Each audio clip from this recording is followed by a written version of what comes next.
توصل صندوق النقد الدولي إلى اتفاق على مستوى الخبراء بشأن السياسات الاقتصادية مع لبنان للاستفادة من تسهيل الصندوق الممدد لمدة 4 سنوات وإمكانية إبرام اتفاق رسمي. عاد الحديث حول ضرورة اللجوء الجدي إلى صندوق النقد الدولي كمخرج أساسي للبنان من أسوأ أزمة اقتصادية ألمت باقتصاده، لندخل في سجال بين موالي ومعارض لطروحات وشروط صندوق النقد الدولي وما إذا كان هناك من بديل عن الصندوق في رحلة لبنان الإصلاحية. أولاً، يضع الصندوق الشروط أو بالأحرى شرط أساسي لتحرير سعر صرف الدولار قبل الليرة ضمن أولوياته، وإن بات اهتمامه اليوم منصب أكثر على توحيد أسعار الصرف اللي باتت بسبب الفوضى السائدة حالياً أكثر من 5 أسعار مؤخراً. ولكن إذا تعمقنا أكثر في الوضع الراهن نرى بأن لبنان بات قاب قوسين من عملية تحرير لسعر الصرف، لا سيما في أعقاب عملية رفع الدعم من قبل المركزي عن معظم السلع المدعومة سابقاً من محروقات وغذاء وأدوية بمعظمها إلى الاتصالات والإنترنت وحتى القروض المصرفية بالدولار اللي أصبحت تحصل إما بالدولار الفريش وإما بالدولار، مروراً باستعمال مصطلح سعر السوق من قبل مصرف لبنان ووزارة المال في معظم تعاميم. وبالتالي مع لجوء مصرف لبنان في الآونة الأخيرة إلى تقليص الفارق بين سعر السوق الموازية وسعر منصة صيرفة، فإن سعر الصرف في السوق الموازية بات أكثر فأكثر بمثابة سعر السوق السائد لتسعير معظم السلع والخدمات، وهو ما يعني دخولنا مرحلة دفن سعر الصرف الرسمي أي 1507.5 ليرة للدولار الأمريكي. ثانياً، يطالب صندوق النقد الدولي برفع الدعم عن الاستيراد والسلع والخدمات، لأنه الدعم يشجع على التهريب، ويفضل الصندوق دعم الناس بالأموال على دعم السلع، مع توسيع نطاق الدعم النقدي للفقراء، ما يتعين على السلطات النقدية توجيه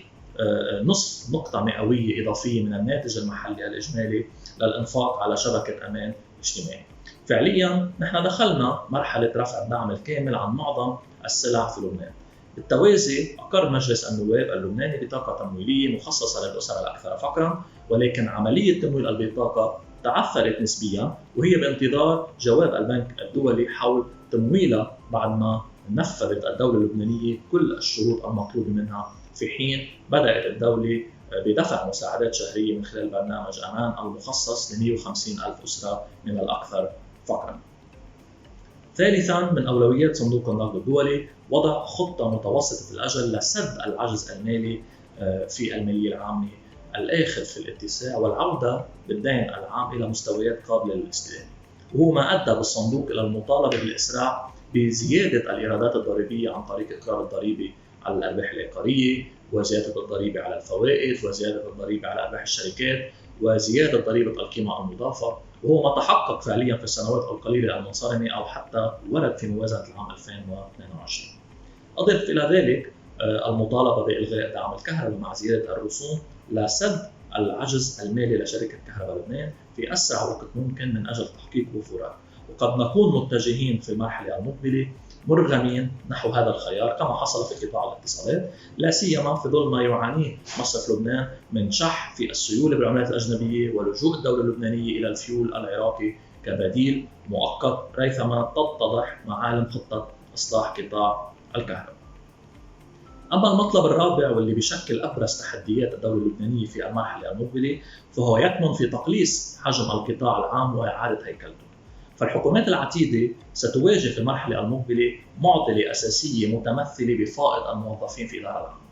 إذ يصنف لبنان ثالث دولة عربية من حيث عدد موظفي القطاع العام، وهو بحاجة إلى صرف حوالي 100 ألف موظف من أصل 320 ألف موظف تقريبا. أضف إلى ذلك حوالي 100 مؤسسة عامة اتفق على إقفالها في الحكومات المتعاقبة، ولكن لم يتم بتها حتى الساعة.